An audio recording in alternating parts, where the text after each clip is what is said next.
Turquía, la que fue uno de los 3 mayores y fantásticos imperios que el mundo haya visto jamás. Ahora el país une 2 continentes y se le conoce como la puerta de ambos. Las ruinas de su esplendoroso pasado se extienden junto a tiendas y hoteles modernos. Los edificios de influencia occidental ocultan el esplendor de un imperio que duró alrededor de 600 años. Un imperio que se basaba en la conquista y la expansión y que se conocía en aquel tiempo como el terror del mundo. El Imperio Otomano.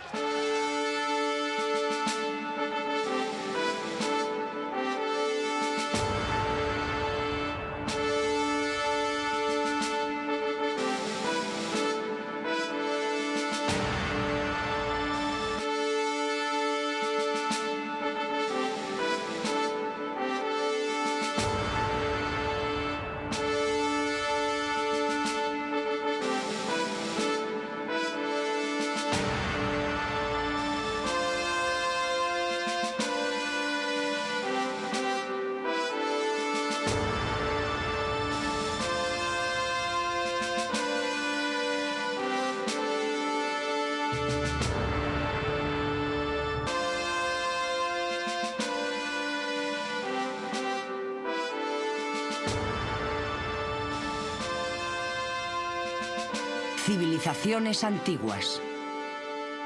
El Imperio Otomano.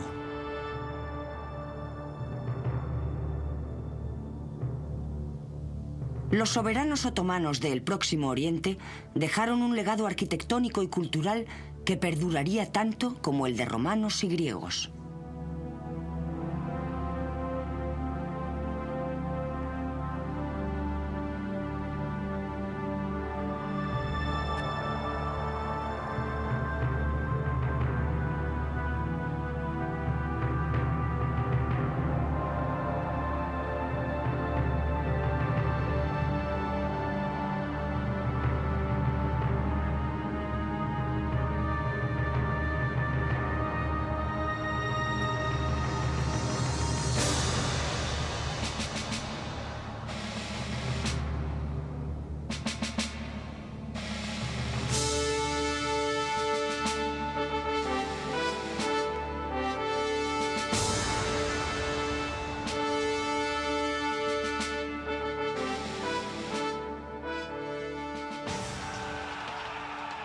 El pintoresco reino de los otomanos abarcó periodos de conflicto como las cruzadas.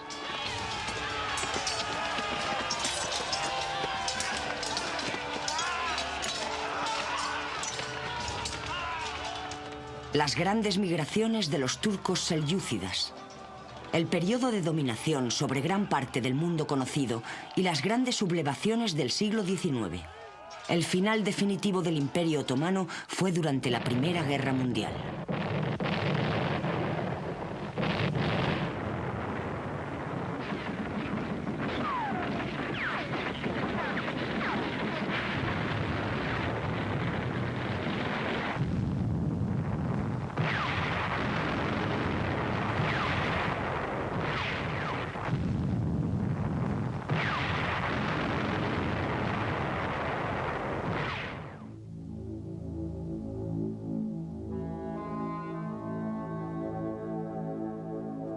Pero antes de que los pueblos otomanos alcanzaran importancia, existieron grandes civilizaciones en la región conocida hoy como Turquía.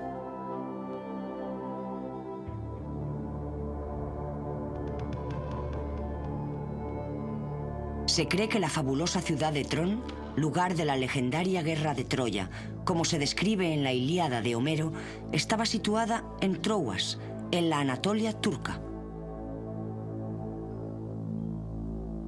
La región no está solo saturada de historias griegas, sino que mantiene fuertes lazos con la Roma imperial.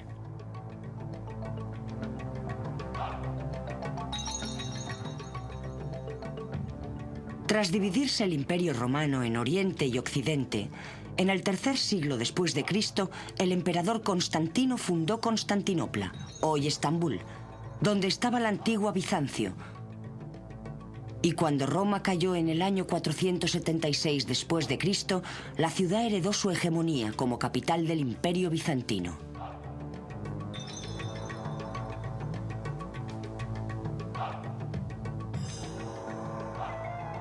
El Imperio Bizantino se mantuvo durante casi un milenio y alcanzó su esplendor bajo el poder de los otomanos.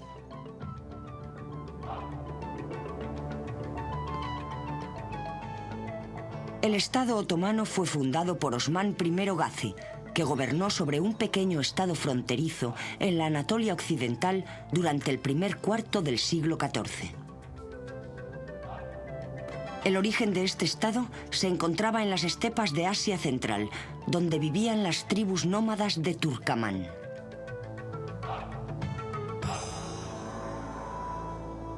Entraron en la historia como refugiados, huyendo hacia Occidente para ocupar las tierras y adelantándose a las grandes migraciones de los mongoles. La tribu Kayí, que dio lugar al Imperio Otomano, era solo una de esas tribus guerreras que huían de Turquistán hacia Asia Menor, pero fue la que triunfaría y gobernaría sin interrupción durante los siguientes 600 años. El arquetipo clásico de formación era el de un estado gazi. Era un estado fundado y extendido por los gazis que luchaban por la fe islámica en las fronteras del mundo islámico y contra el cristianismo. Por otra parte, yo no diría que los otomanos creían en sí mismos, pero puede decirse con certeza que tenían la habilidad de aprovecharse de las divisiones de sus vecinos, especialmente en el periodo de formación, en los siglos XIV y XV. Al principio ocuparon una posición central. Por un lado, contra otros turcos a su retaguardia, y por otro lado, contra unos Balcanes política y socialmente fragmentados. Es decir, el mundo medieval balcánico. Conquistaron los Balcanes en el siglo XV, no en calidad de conquistadores musulmanes, sino como un grupo más de los que entraban en el gran juego de relaciones políticas de los Balcanes. Es un gran error mirar el pasado desde la perspectiva del siglo XX. Por un lado los otomanos y los turcos, y los serbios y los gobernantes bosnios por el otro. Los soberanos serbios de este periodo se emparentaron con la dinastía otomana, formaron alianzas con ellos para reforzar sus propias posiciones, pero al final fueron superados por mejores jugadores y elementos más potentes. Después de 1453 tenemos ya el clásico y casi universal imperio islámico formándose a sí mismo. La vida de estas tribus gazi se basaba en la guerra y en el pillaje. Y después de asaltar el importante centro musulmán de Bagdad, en el año 1055 después de Cristo, avanzaron por la Anatolia oriental, invadiendo territorios pertenecientes al poderoso imperio bizantino. A mediados del siglo XIII, Anatolia oriental estaba casi por completo en manos de los gazi turcos.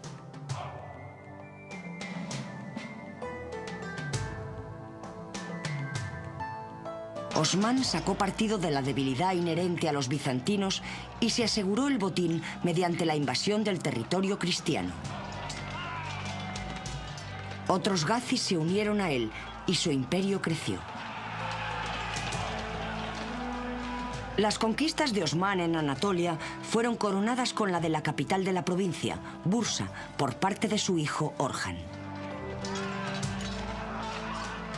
Esto supuso el control de los otomanos sobre los sistemas administrativos, financieros y militares bizantinos. Y así comenzó la tradición otomana de expandirse por la fuerza a costa de los estados cristianos.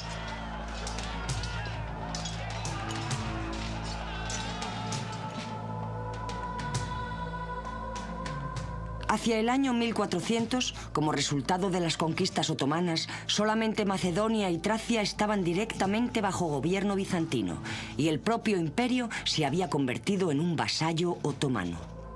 Todo lo que quedaba ahora era conquistar la capital, Constantinopla.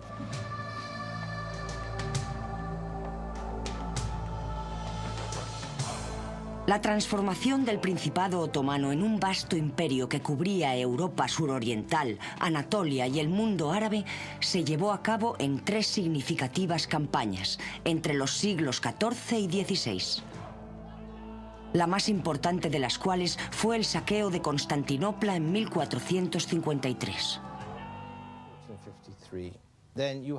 Después del año 1453 ya tenemos el clásico y yo diría casi universal imperio islámico formándose a sí mismo, el cual tiene un equipo de fuerzas armadas brillantemente organizadas, basadas en una estructura institucional que las mantiene, un impuesto base igual a las exigencias que impone la máquina de guerra otomana y una serie de soberanos incomparablemente brillantes que iban sucediéndose a lo largo del final de la Edad de la Expansión, del final de la Edad Clásica, del final del siglo XVI.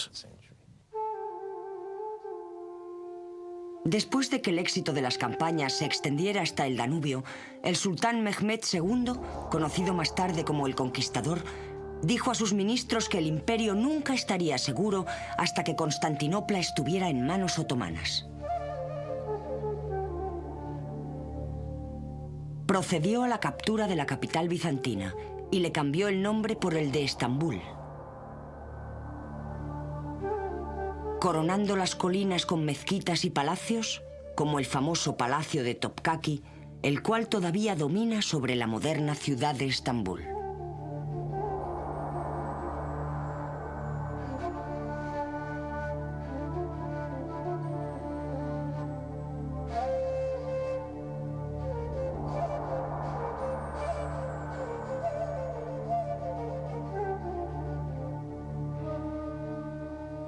La captura por parte de los otomanos de la primera capital bizantina infundió terror y desconfianza a la Europa cristiana.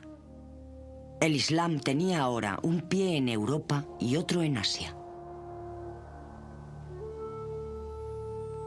Las conquistas posteriores al siglo XVI significaron el avance del imperio en el territorio cristiano, hasta alcanzar su apogeo bajo Solimán el Magnífico.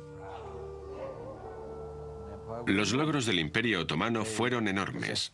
Poseían el ejército más organizado, equipado y eficiente de aquel tiempo, lo que les llevó a la expansión del Estado. Era el imperio más poderoso de su época. Para hacernos una idea de la extensión del imperio, hay que decir que gobernaron sobre toda la moderna Europa del Este, así como en Siria, Líbano, Egipto, Libia, Túnez y Argelia. Fue el imperio más grande y poderoso de su tiempo y consiguieron atemorizar el espíritu de la Europa cristiana. En tiempos de Solimán, el imperio en sí mismo era el estado más avanzado del mundo. Las ciudades eran grandes, tenían buen alcantarillado, bibliotecas, universidades, y el Estado estaba organizado. La burocracia era sólida y organizó con eficiencia una población de más de 20 millones de personas, lo cual era mucho para el siglo XVI. En el Imperio Otomano había muy pocas sublevaciones y era relativamente estable.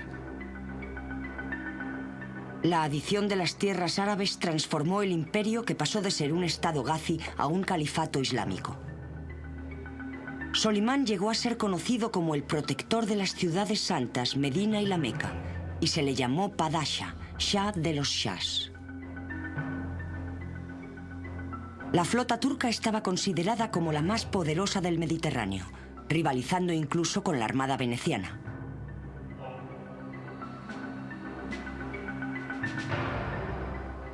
Dos siglos de conquistas y expansiones continuas transformaron el Imperio Otomano en el mayor de su época.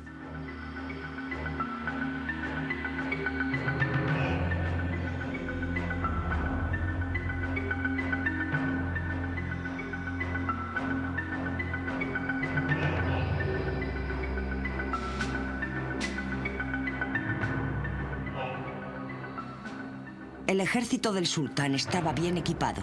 Uniformado con armaduras, sus trabajos en metal eran famosos en todos los ejércitos de Europa.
La sociedad del Imperio Otomano estaba firmemente subordinada al sultán, quien ostentaba el poder absoluto sobre los hombres y recursos del imperio.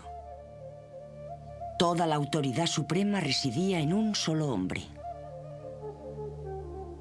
La sucesión en el Imperio Otomano era inusual, ya que ésta no recaía necesariamente sobre el primogénito, sino que tal elección era una decisión divina.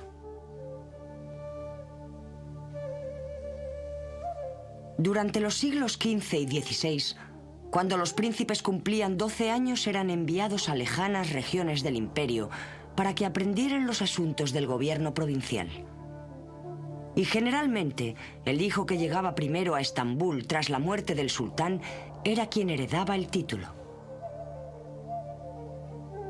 Mehmed el Conquistador promulgó una ley secular sultánica de fratricidio, el Kanuname, inspirada en una antigua costumbre turca.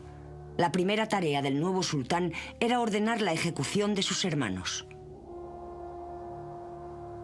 Esta ley pretendía proporcionar estabilidad asegurando una única línea de sucesión y previniendo guerras civiles por odios de sangre entre los herederos. La conjunción de gobernantes poderosos y de una fuerte infraestructura estatal en términos burocráticos, fuerzas militares y estructura social favoreció y armonizó con este modelo de fuertes gobernantes, modelo que es casi único en la historia de Oriente Medio y que estuvo vigente durante un larguísimo periodo de tiempo de 2 siglos y medio, es decir, desde la Alta Edad Media hasta principios de la Edad Moderna. Una vez entramos en la época de finales del siglo XVI, lo que podríamos llamar una época de sultanes débiles o incompetentes, entonces reaparece el patrón clásico: la infraestructura, la estructura institucional del Estado, de la burocracia e incluso de las fuerzas militares, las cuales sufrieron una revolución en este momento. Yo resaltaría principalmente la burocracia financiera, la parte menos apreciable para un observador, pero con mucho la más significativa a la hora de mantener unido el imperio, aumentar los ingresos e idear estratagemas para la supervivencia y continuidad del Estado durante los siglos XVII y XVIII.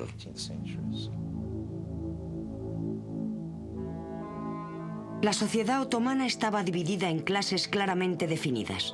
Y en pocas palabras podemos señalar 2 grandes grupos, los gobernantes y los gobernados.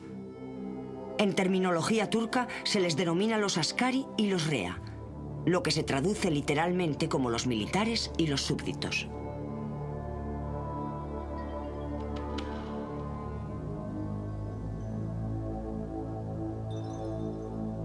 La espina dorsal de los askari estaba formada por los deushomi, jóvenes campesinos cristianos recogidos de los pueblos del imperio a modo de impuesto. Llevados al palacio de Topkaki en Estambul, sin poder volver a ver a sus familias, los muchachos sufrían un entrenamiento largo y arduo, bajo una estricta disciplina. La educación implicaba la conversión a la fe islámica, saber leer y escribir en turco, árabe y persa. Y lo más importante de todo, una completa obediencia y lealtad al sultán. Esto era absolutamente primordial, y todos los deushomi aprendían que la bendición más grande que podían recibir era morir al servicio del sultán. Los deushomi crearon un cuerpo profesional de hombres altamente preparados y leales, que carecían de todo lazo familiar.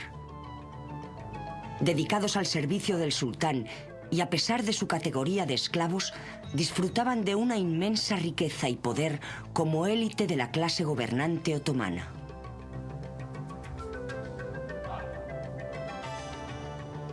Se seleccionaba a los muchachos más brillantes y mejor dotados para el servicio en el interior del palacio del sultán, en lo que se llamaba su núcleo interno, y recibían un entrenamiento especial separados de los demás.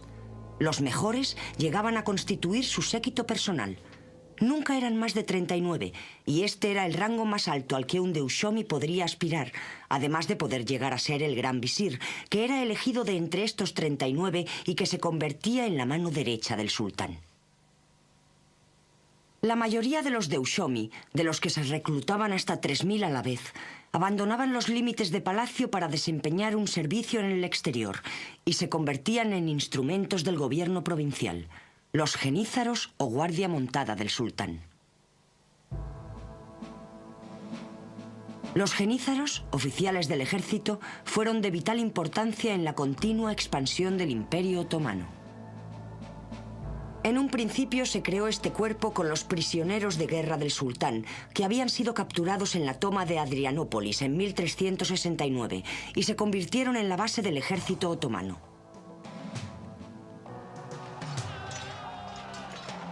Eran muy temidos por los ejércitos cristianos de Europa, y el éxito de las conquistas otomanas se debe realmente a la existencia de estos genízaros tan bien equipados y organizados. Aunque los genízaros no podían contraer matrimonio, se les compensaba con un gran poder. Eran los responsables de la salvaguarda de los derechos de los musulmanes y solo tenían que rendir cuentas ante el sultán. Formaban las leales tropas de guerra del sultán y en tiempos de Solimán eran casi 14.000, jugando un papel muy importante en un imperio en constante expansión.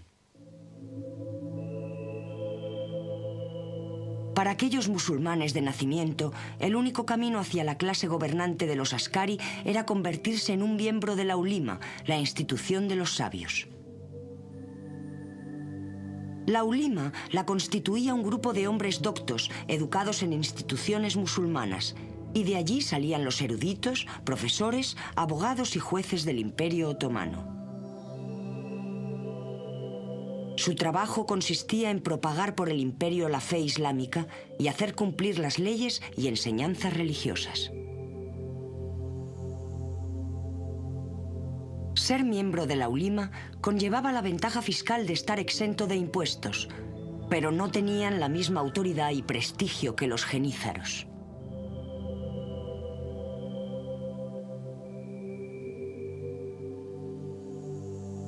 Por debajo de las clases gobernantes de los askari estaban los reea, el brazo productivo de la sociedad otomana, que mantenían con los impuestos a la aristocracia.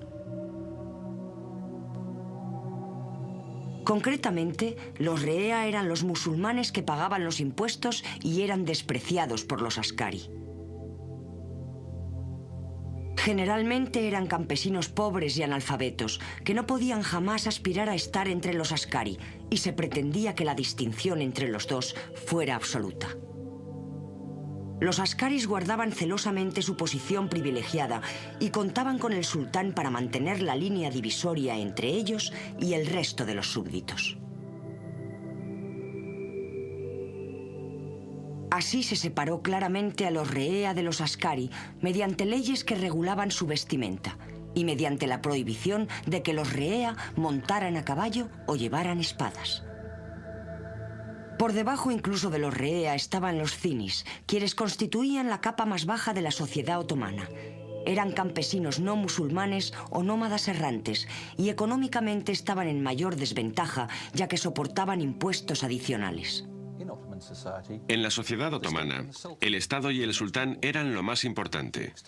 La extensión del Islam era el asunto principal, así que no importaba quién era quién o de dónde venía, sino que lo importante era la utilidad de una persona para la continuación del Estado. Así que los miembros del ejército eran importantes porque defendían el imperio y lo extendían siempre más allá. Incluso el campesino era importante porque proporcionaba alimentos. No importaba que fuera simplemente un campesino, y no importaba la religión que uno tuviera, con tal de que no contraviniera directamente la fe musulmana. Las únicas personas que eran realmente despreciadas eran los gitanos y los nómadas, porque no proporcionaban absolutamente ninguna contribución al Estado o sociedad.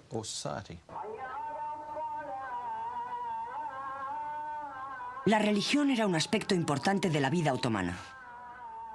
Las creencias en el Imperio Otomano no eran normales en su época, ya que practicaban una gran tolerancia religiosa. Por supuesto, la mayoría de aquellos que vivían en el imperio eran musulmanes, o por nacimiento o por conversión, pero también había minorías de cristianos ortodoxos, judíos, armenios y otros. Solamente la Iglesia Católica Romana estaba absolutamente discriminada. Las distintas religiones estaban organizadas por unas comunidades legalmente reconocidas llamadas mijos, y sus miembros eran libres para vivir de acuerdo con sus propias costumbres y tradiciones, mientras éstas no contravinieran al Estado.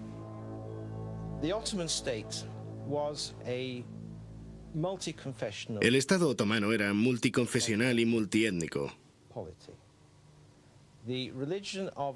La religión de la dinastía de la clase gobernante era el Islam, aunque en los inicios de la historia el Estado tendía a veces hacia la heterodoxia, la cual fue más tarde rechazada con firmeza. La población estaba totalmente mezclada.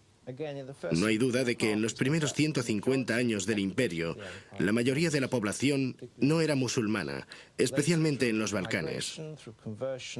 Más tarde, a través de la migración, la conversión y especialmente la conquista de las así llamadas provincias árabes, Egipto, Siria y más tarde Irak, la balanza se inclinaba mucho más hacia el componente musulmán del imperio, demográficamente hablando.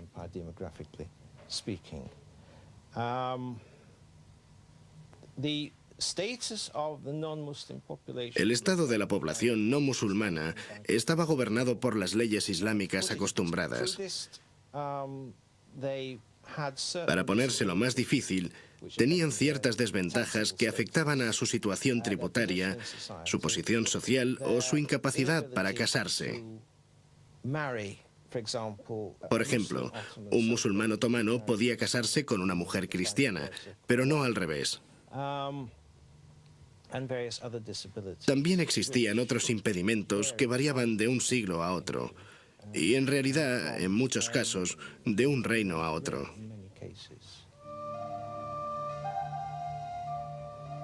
De todos modos, a pesar de esta indulgencia religiosa, la fe islámica estaba fielmente protegida en el imperio por la Sharia, la ley islámica sagrada. La Sharia era de capital importancia en el sistema de vida otomano y proporcionaba el único control del poder del sultán. Incluso la expansión del imperio dependía de la Sharia. El Corán establecía que tenían el derecho sagrado de extender el territorio musulmán por las tierras no musulmanas.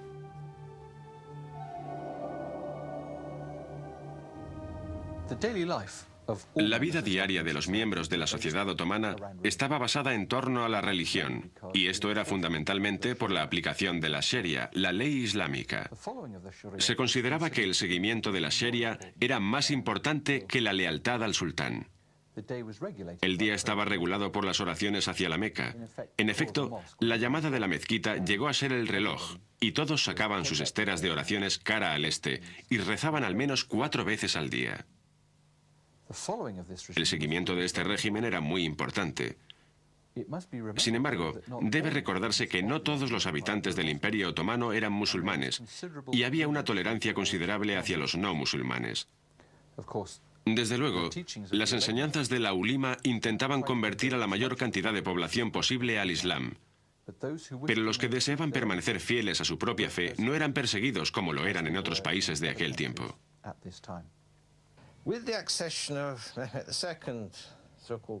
Con la llegada del segundo conquistador en 1451, podemos empezar a hablar de un absolutismo sultánico.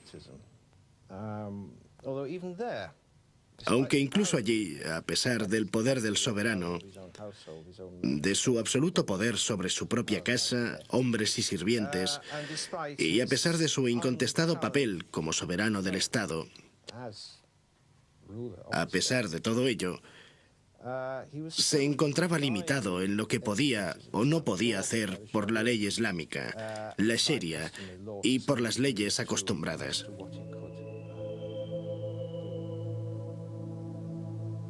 La vida familiar en el alto periodo turco, que abarcó desde 1453 hasta 1600, era sencilla. Había unas pocas familias poderosas, ya que no era una aristocracia hereditaria, y el jefe de la casa tenía autoridad absoluta sobre todas las generaciones bajo su techo, que podían ser 2 o 3. Nadie en la familia podía comer con el jefe de la casa, a menos que estuviese invitado, y nadie podía dar un bocado hasta que él no hubiese empezado. Ni siquiera sus hijos podían sentarse en la misma habitación que él sin su permiso. Este respeto por los mayores era muy importante en la sociedad otomana, hasta el punto de que la desobediencia a los padres estaba considerada como un crimen similar al del asesinato o la deserción. La madre gobernaba sobre las mujeres de la familia y los hijos varones hasta su circuncisión, que generalmente era a los 7 años. Las mujeres eran figuras secundarias en la sociedad otomana, al igual que en todas partes de Europa en esa época. Se disuadía a las mujeres de salir de casa y si lo hacían debían regresar al atardecer. Corría a cargo de la madre el organizar la boda de su hijo varón. Los hijos varones eran muy deseados y la infertilidad en una mujer era lo peor que le podía suceder. La madre concertaba la boda de su hijo yendo a casa de la futura novia y si ella estaba de acuerdo, hablaba con la madre de la muchacha sobre el porvenir. Esta última raramente ponía alguna objeción, ya que se alegraba de poder casar a su hija lo antes posible, puesto que era algo deseado desde el momento de su nacimiento. Las muchachas se casaban generalmente a los 12 años. Ni el novio ni la novia tenían nada que decir con respecto a con quién se iban a casar, y a menudo no se veían hasta después de una larga ceremonia matrimonial.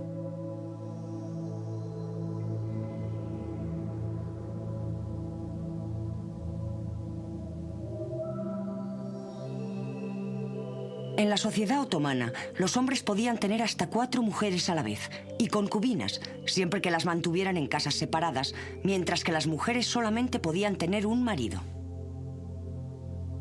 Del mismo modo, un hombre podía divorciarse de su mujer con el simple comentario, «Me divorcio de ti». Pero para una mujer era casi imposible divorciarse de su marido sin su consentimiento.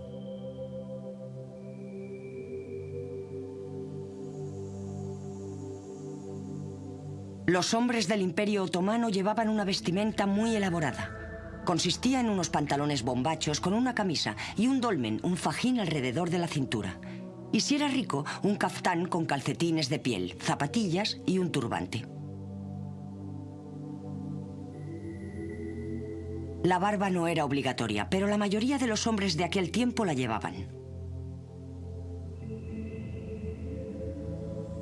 La vestimenta de las mujeres venía determinada por su posición social. Las campesinas llevaban pantalones largos hasta los tobillos, un blusón largo y normalmente iban descalzas. Las mujeres de un nivel más alto llevaban vestidos más elaborados, a base de pantalones cubiertos con un blusón de gasa ribeteado con bordados, un chaleco abotonado ceñido con mangas largas y un caftán largo y cerrado en los tobillos, sujeto con un cinturón. Las mujeres llevaban tantas joyas como les era posible, generalmente todo lo que poseían, y las pobres llevaban monedas de oro en sus pañuelos, lo que representaba toda la riqueza de la familia. El comercio era extremadamente importante para el Imperio Otomano. En primer lugar, creo que sería correcto decir que el Imperio Otomano, tal y como se desarrolló, llegó a ser una economía de mando. Los precios se fijaban desde el poder central. El gobierno central controlaba lo que se podía importar y exportar, y el Estado procuraba proporcionar facilidades, protección y salvoconductos a los mercaderes que venían al imperio desde el exterior. Al principio, lo que fue una concesión de privilegios por parte del sultán hacia lo que se consideraba como elementos externos más débiles e inferiores, fue lo que introdujo mercancías necesarias para el comercio, por ejemplo, plomo y estaño de Inglaterra, que eran muy valiosos para los otomanos como munición para la guerra que mantenían en Europa central. Y por supuesto había un comercio de exportación que solo se desarrolló realmente a finales del siglo XVIII, orientado hacia productos de exportación tal y como se entendía en términos de imperialismo europeo: tabaco, algodón procedente de Egipto y mercancías de este tipo. Las propias rutas comerciales eran antiguas rutas preotomanas, y dentro del vasto imperio otomano, las principales rutas comerciales iban desde Estambul, a través de Anatolia, hacia Persia y el lejano Oriente. En los Balcanes, desde Estambul hasta la costa occidental del Mar Negro y hacia Polonia y Crimea. Las rutas mercantiles rodeaban el mar Egeo y llegaban hasta las tierras eslavas. En el Mediterráneo, llegaban concretamente hasta Venecia. Las excelentes relaciones entre el Imperio Otomano y Venecia fueron de una importancia significativa. La conquista de los Balcanes abrió nuevas rutas terrestres para la importación de productos de Europa, mientras que los artículos de lujo como algodones, sedas, especias, arroz, azúcar y jabón se importaban desde Oriente. El emplazamiento turco en la ruta de la seda hacia China significó el auge de la industria textil, y todavía hoy el país sigue siendo famoso por su producción de alfombras. La fabricación de alfombras comenzó como una artesanía popular, pero evolucionó convirtiéndose en una técnica artesana altamente desarrollada. A medida que se hacían mayores intercambios culturales entre las ciudades y el imperio se expandía por el Azerbaiyán y Egipto, los tejedores turcos fueron adoptando nuevos colores y técnicas. El tinte vegetal rojo de Persia daría a las alfombras turcas su color característico y se convirtió en un secreto arduamente guardado. Pero fue la combinación de los adornos de nudo persa, la sedosa lana egipcia y los modelos tradicionales turcos lo que configurarán la manifestación más refinada del arte otomano. Los modelos de las alfombras incluían hojas, rosetones, zarcillos y flores naturalistas.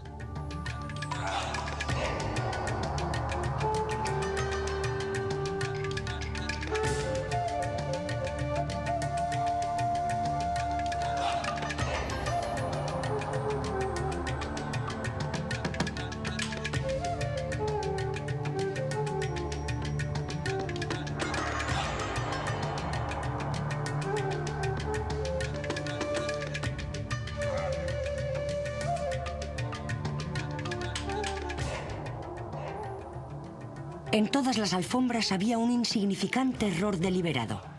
Quizá un nudo o un poco de blanco sobre otro color. Con esto se pretendía evitar el mal de ojo provocado por la envidia, que según la leyenda recaía sobre cualquier objeto perfecto. El mayor centro de seda del imperio era Bursa, y con el crecimiento de la demanda de alfombras, el comercio floreció por todo el imperio. A pesar de ello, incluso estando el Imperio Otomano en su cima de esplendor artístico y triunfo militar, los crujidos de su ocaso empezaban a manifestarse. Los problemas que afrontaron los otomanos a finales del siglo XVI eran muy complicados. En primer lugar, para la propia dinastía.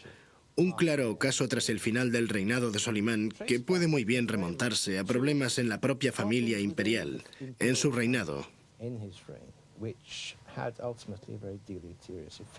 Problemas que tuvieron al final efectos muy negativos en la sucesión. Y por primera vez, los hijos más capacitados del sultán no estaban en situación de competir por el trono cuando él muriera. Ya habrían sido liquidados por su padre ante la certeza real o imaginaria de la existencia de conspiraciones contra él. Así que este es el primer elemento, la dinastía. El segundo elemento es mucho más difícil de precisar.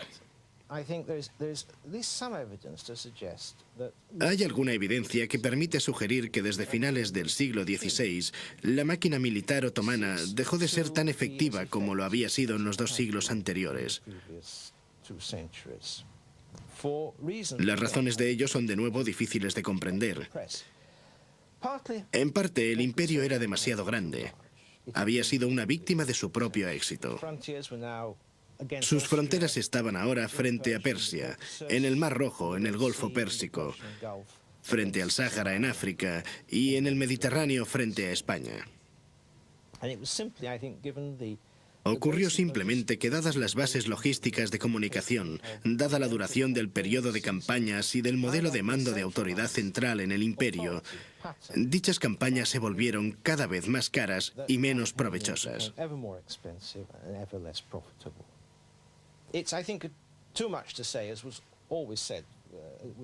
El influjo de la plata española procedente del Nuevo Mundo, que se introducía en la economía otomana de finales del siglo XVI, tuvo de hecho un efecto de inflación que arruinó toda la estructura gubernamental.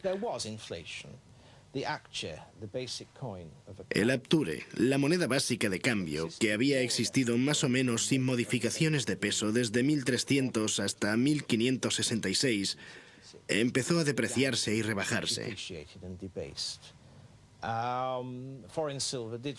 La plata extranjera entró a raudales. Al final, el dólar alemán resultó un artículo de importación muy importante. La economía se colapsó, la moneda se depreció, los salarios de los oficiales tenían en efecto cada vez menos poder adquisitivo. Y de nuevo la estructura empezó a desmoronarse como resultado de todo ello.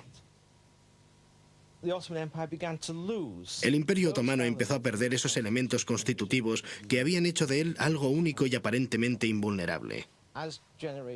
A medida que unas generaciones daban paso a otras, los elementos de la estructura clásica se iban disipando, se perdieron y olvidaron, hasta que al final la gente solo tenía memoria de lo que ellos creían que habían sido. La historia del Imperio Otomano a finales del siglo XVIII y en el siglo XIX es un intento por parte del imperio de reinventarse a sí mismo sobre una base muy diferente de lo que había sido. La dinastía continuó existiendo durante este periodo. Continuidad de la dinastía sí, continuidad de la institución, por supuesto que no. Durante los siglos XIX y XX, los países de Europa Occidental comenzaron a desarrollarse con la revolución industrial. Desafortunadamente, el Imperio Otomano no avanzó en la misma proporción, quedándose atrás. Empezaron a importar productos manufacturados de Europa y sus propias industrias entraron en declive. A medida que los países europeos iban creciendo en poder, conquistaron la tierra que los otomanos les habían arrebatado. Y para finales del siglo XIX todo esto acabó en disputas sobre los Balcanes, en las que Turquía se vio involucrada. Incluso antes de la Primera Guerra Mundial, el daño causado al imperio era irreparable. La llegada del siglo XIX y la devastación de la Primera Guerra Mundial causaron el derrumbamiento del Imperio Otomano.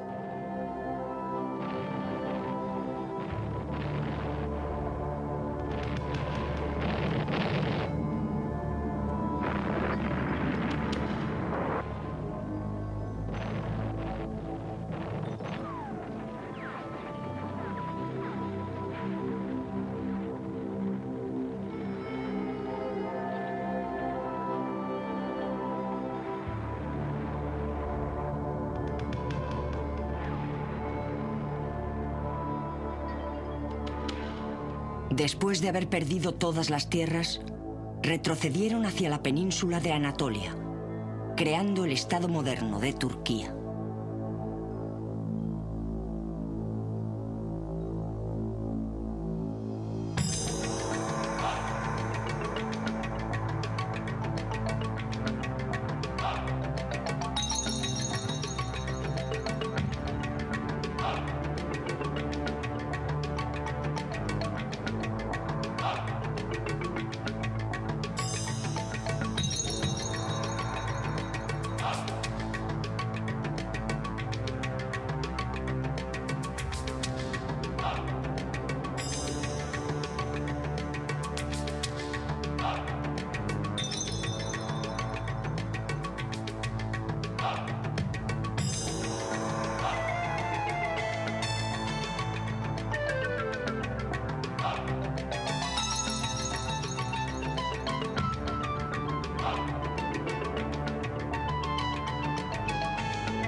Turquía, la que fue uno de los 3 mayores y fantásticos imperios que el mundo haya visto jamás.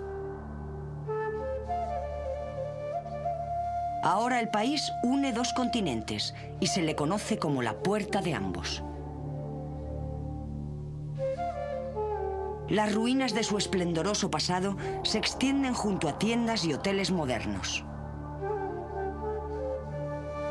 Los edificios de influencia occidental ocultan el esplendor de un imperio que duró alrededor de 600 años.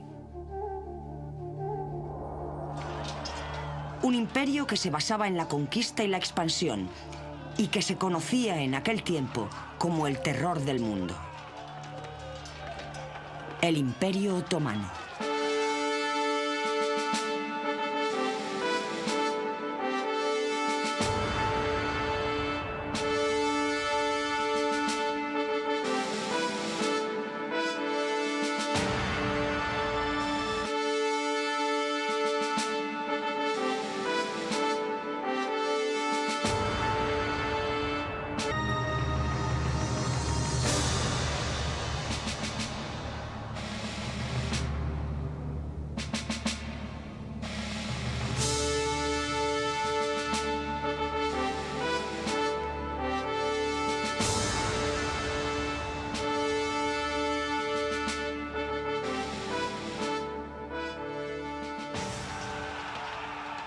El pintoresco reino de los otomanos abarcó periodos de conflicto como las cruzadas.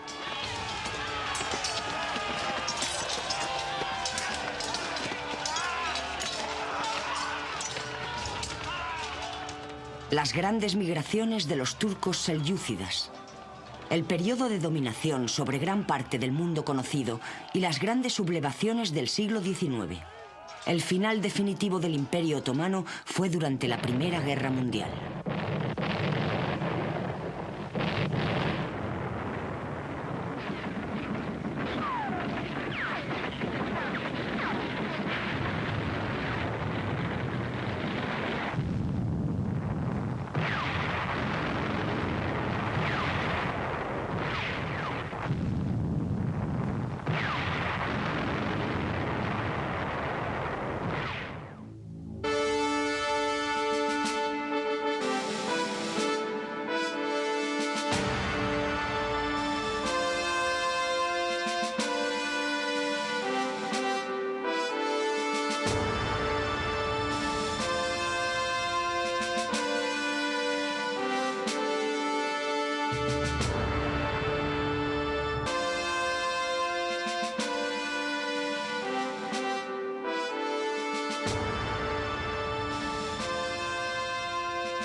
Civilizaciones antiguas. El Imperio Otomano.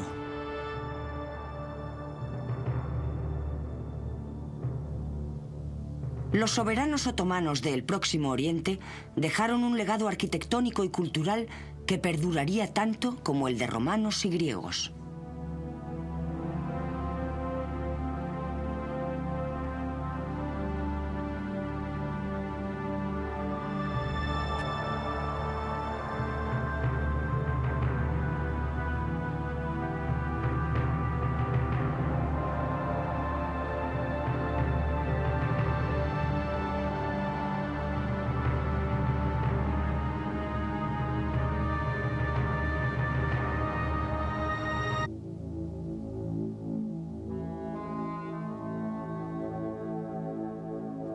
Pero antes de que los pueblos otomanos alcanzaran importancia, existieron grandes civilizaciones en la región conocida hoy como Turquía.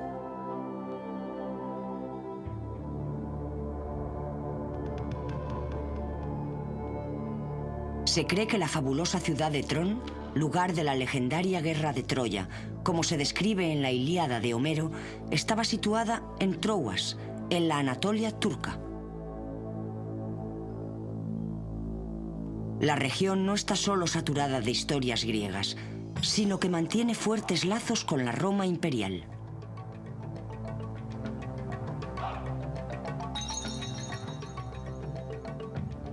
Tras dividirse el Imperio Romano en Oriente y Occidente, En el tercer siglo después de Cristo, el emperador Constantino fundó Constantinopla, hoy Estambul, donde estaba la antigua Bizancio. Y cuando Roma cayó en el año 476 después de Cristo, la ciudad heredó su hegemonía como capital del Imperio Bizantino.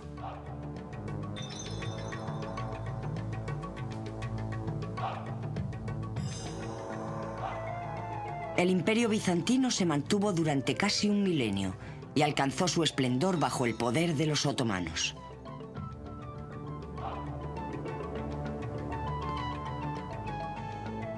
El Estado otomano fue fundado por Osman I Gazi, que gobernó sobre un pequeño estado fronterizo en la Anatolia occidental durante el primer cuarto del siglo XIV.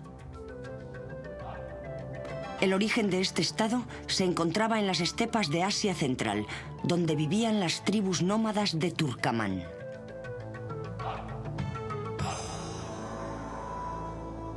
Entraron en la historia como refugiados, huyendo hacia Occidente para ocupar las tierras y adelantándose a las grandes migraciones de los mongoles.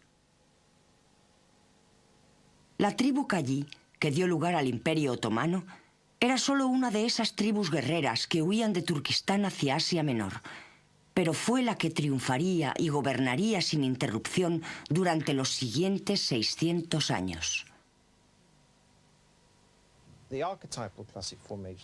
El arquetipo clásico de formación era el de un estado gazi. Era un estado fundado y extendido por los gazis que luchaban por la fe islámica en las fronteras del mundo islámico y contra el cristianismo. Por otra parte,